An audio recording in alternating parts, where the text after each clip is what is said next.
Hello, this is Iqra from South Asia Research Institute for Minorities.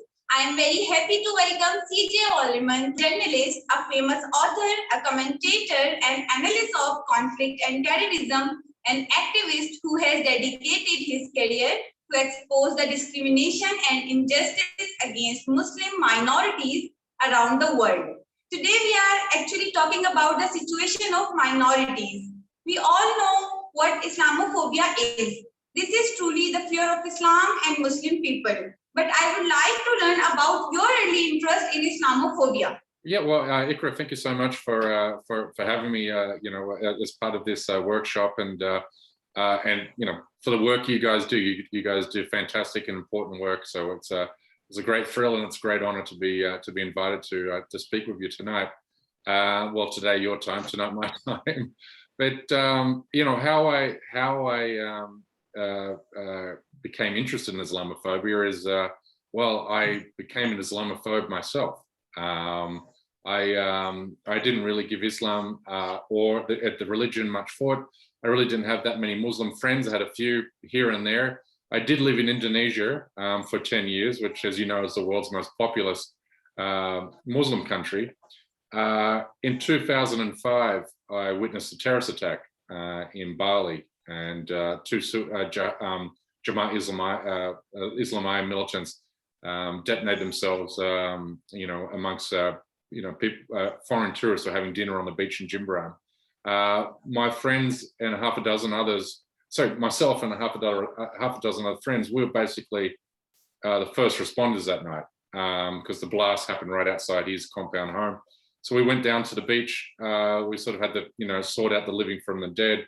It was a horrific experience, which left, inflicted a lot of trauma on me. I sort of became, in the months after that, I became obsessed with trying to understand what could possibly motivate two young men to detonate themselves and to kill themselves and to kill innocent women and children. And I blamed Islam. You got to remember, this was shortly after 9/11. There was a growing surge of anti-Islam texts and anti-Islam commentators in the Western media. I started listening to what they were saying, and then, it was giving me explanations to what I had witnessed that night. But then I started to study Islam itself through an Islamic scholar. Then I went back to university, and I studied terrorism at university. And I have a degree in terrorism and counterterrorism and security now. And I came to the realization very quickly thereafter, around about 2009, that Islam has nothing to do with religion. Islam has nothing to do with terrorism, rather, and that I was wrong. And I spent the last decade trying to warn others away from a similar path that I took, trying to convey to others that Islamophobia is very seductive. It gives you a very soothing, seductive narrative to different political concerns that you might have in a society. It's easy to pin, easy to scapegoat, a disenfranchised other or minority. And so hopefully the work I've done in the last 10 years has gone some way to atoning for my mistakes of a younger self. But, the fight goes on, so to speak. Now moving to my next question. As you are aware, South Asia has also been highlighted for the rise of Islamophobia by various group factions in regions where Muslims are minorities. What is the rationale behind this? Yeah, I mean, the rise of Islamophobia, coincides with, has come on the back of three cataclysmic, geopolitical events. Obviously, you can't talk about Islamophobia without talking about the 9/11 attacks. Islam became cemented in the minds of Westerners, but a lot of people around the world, synonymous with terrorism. Shortly after that, in 2008, you had the financial crash, the global economic meltdown. And then on top of that, in 2012, you had the Syrian refugee crisis. So these three events helped make right-wing populism the political discourse of the moment in Europe, in Asia, in the United States. I mean, you don't have, there's no Donald Trump, and there's no Narendra Modi, and there's no Boris Johnson, and there's no Marine Le Pen without those three events which preceded it. So right-wing populism has sort of become the political force du jour in the last decade. And wherever you see right-wing populism, you find Islamophobia as anchors it. Donald Trump, promised that he would ban Muslim migrants entering the country. Other leaders around the Western world have demonized and scapegoat Muslims to address their society's concern they might have for, Muslim refugees escaping the Middle East.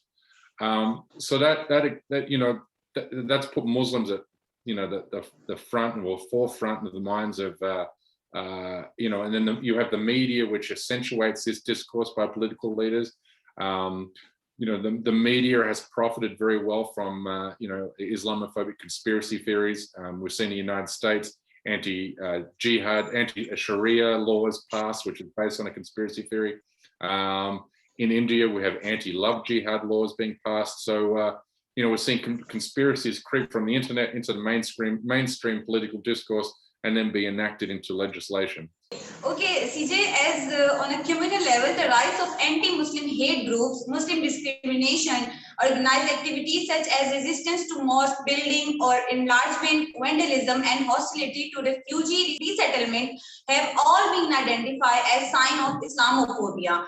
What do you believe the ramifications of the current administration in Western Europe and United States should be? Yeah, I mean, the European countries and the United States have a big problem with Islamophobia. I mean, year on year, you see an upward tick in anti-Muslim hate crimes. We had a particular surge under Donald Trump because demonizing Islam and Muslims was the cornerstone of his political campaign messaging in 2016. So we saw a spike up there. But if you look in Europe, you look at Germany, you look at UK, mosques are under attack, being vandalized, terrorist attacks. We saw a terrorist attack recently in Hamburg, Germany. We've seen attacks at Finsbury Park in London. So Islamophobia has gone from maybe in the years after 9/11, something which has moved from the corners of the internet into mainstream political discourse. And from that mainstream discourse, you look at the radicalization of certain subsets in society, particularly amongst white supremacist neo-Nazi groups. And if you look at Australia, if you look at Europe, United States, United Kingdom, right-wing extremism has replaced Islamic extremism to be the #1 security threat for these countries. So whereas these countries say, well, Islam is our #1 security threat, well, radical Islamic groups after 9/11, they're now faced with a situation where these white militia groups, white domestic terrorist groups, white nationalist groups they represent the greatest caseload for Western security intelligence agencies. So this is a problem they're going to have going forward. My next question is, anti-Muslim discourse and a dominant style of bigotry have grown prevalent throughout the world around the turn of the millennium. Do you believe that social media and internet sources are facilitating such a biased image of Muslims and their faith to spread? What role does social media play in bringing Islamophobia to light? What policy laws should be established at the UN level? Yeah, I mean, social media companies have done a really lousy job in eradicating or removing Islamophobic content from their platforms. We know that, you look at the way that Facebook has handled, the situation with the Rohingya in Myanmar. I mean, not only has the United Nations put blame on Facebook for helping create the atmospherics in Myanmar for the genocide, Facebook has acknowledged its platform played a role in it, but has done nothing to remove, it was done little to remove that content. In fact, there was a recent study just came out, I think about 4 weeks ago, to show that a lot of the Islamophobic conspiracies which were pointed and targeted the Rohingya remain on Facebook. So this is a company that's accepted fault in genocide and still done very little to rectify the situation that it's currently faced with. So that's just one example. Social media, we also have, the proliferation of like messaging platforms, which is harder to remove that hate from, like WhatsApp.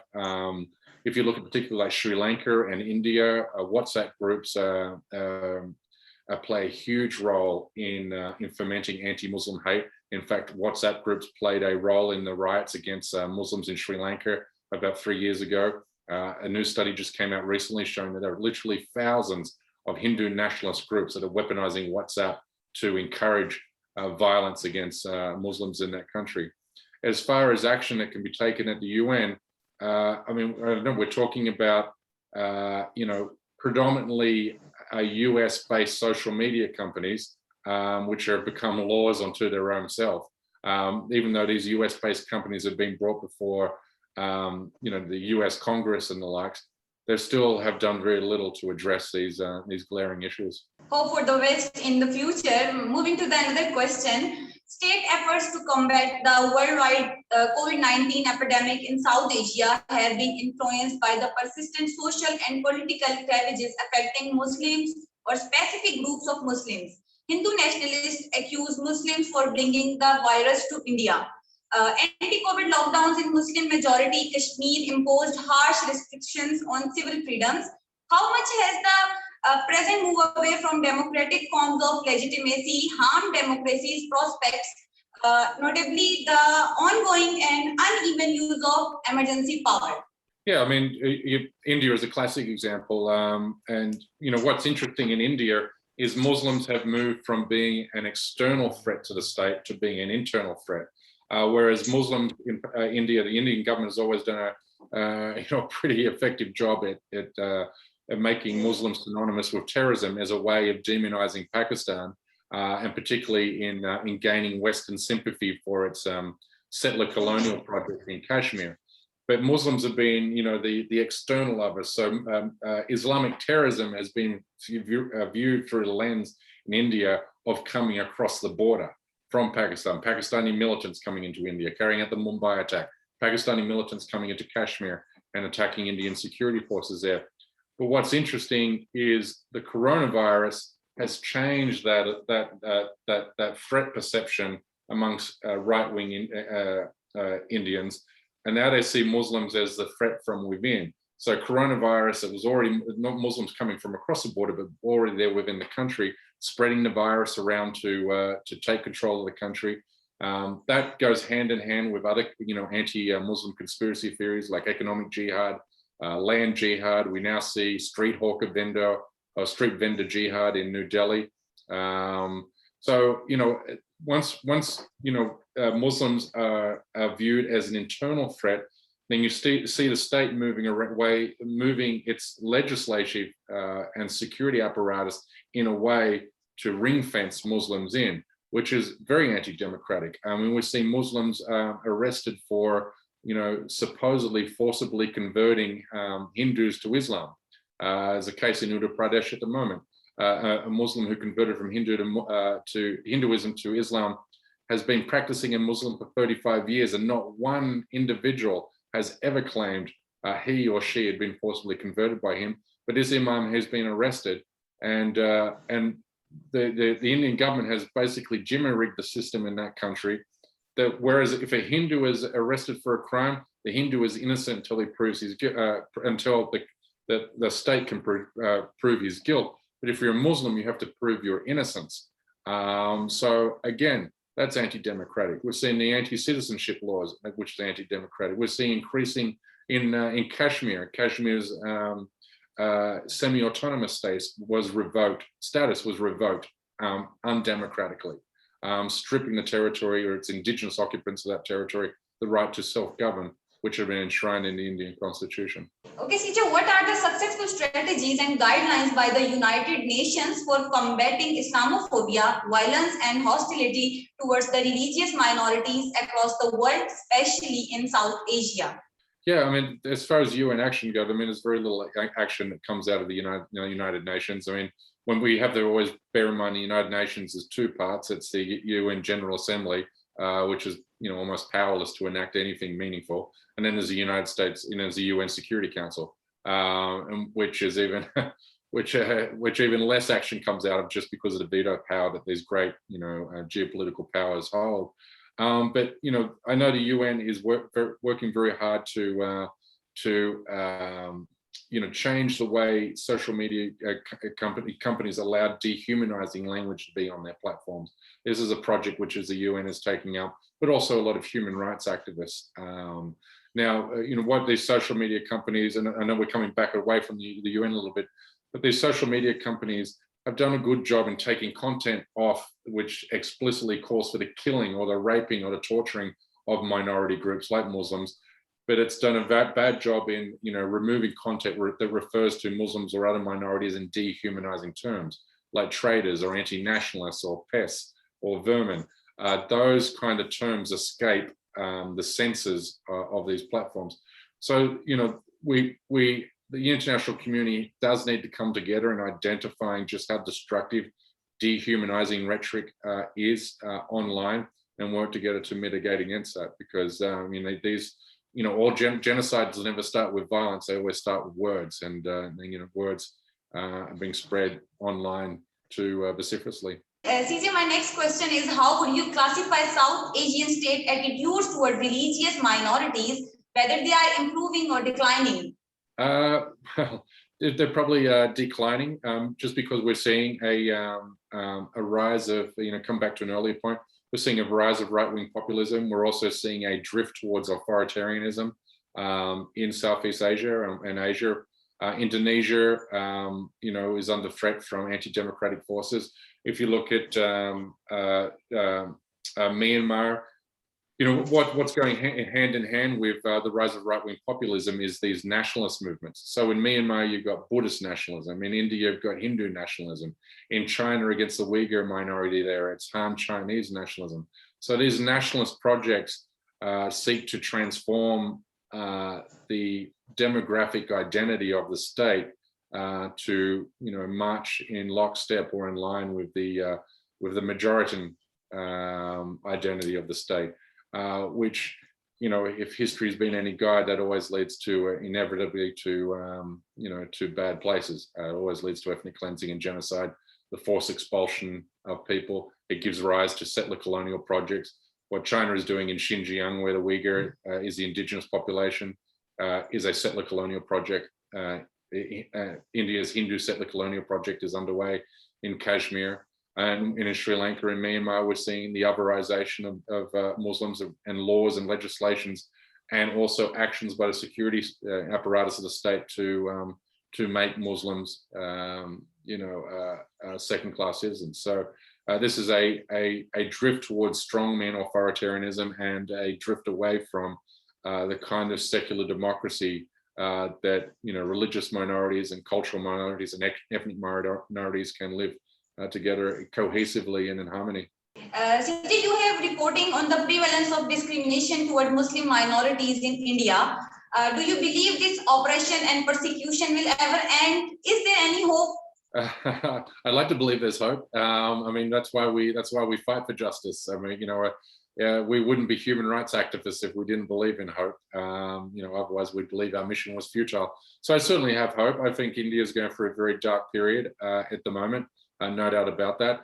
But what gives me hope is, as devastating as the COVID, if the Modi regime's mishandling of the COVID pandemic has been, it has taken the blinkers off a lot of people's eyes, removed the blinkers from people's eyes, and they get seeing just how incompetent this government is. And hopefully enough Indians at the ballot box in coming elections will rectify that situation and put an end to Hindu nationalist or Hindu fascist movement, the same way that voters put an end to white nationalist, white fascist movement in the United States under Trump in the 2020 election. So we do have hope, and we have to keep ringing the alarm bell and raising awareness about what's happening in these parts of the world. And we need. As you are given suggestions, but in a global context where collaborative effort and mutual support required to strengthen minority voices, is it possible that South Asia Research Institute for Minorities and your YouTube channel work together to help minorities in this region? Yeah, absolutely. Global solidarity is what the end game here. And we're seeing with the Palestinian liberation movement that, just how intertwined in more recent times the Palestinian liberation movement has become entwined with Black Lives Matter. I mean, these movements are all about creating social justice, righting social wrongs, and creating equality. I think I speak to a lot of Kashmiri activists, for example. Kashmiri activists need to work together with global solidarity movements and other anti-racism struggles. I mean, we're a totally connected world now. The internet has made, has shrunk the distance between time and space, enabling us all to, march and sing from the same song sheet. Yeah, there's no reason why we can't all work together on these struggles in different parts of the world together. Finally, what is your message for the emancipation and upliftment of South Asian minorities? Yeah, it's my message is to keep working with human rights activists, keep bringing awareness of what the situation is in each respective country. As I said, the world is a smaller place now. We're all connected in so many different ways, working together will highlights issues from when we create outrage, we create action, and from awareness to outrage to action, and then from action we resolve and put an end to these injustices. Thank you so much, CJ. In the end, I would like to express my sincere gratitude to Mr. CJ Werleman, and thanks to all of our viewers for watching us. May God bless us all. Thank you. Thank you. Lovely speaking with you tonight. Thank you so much.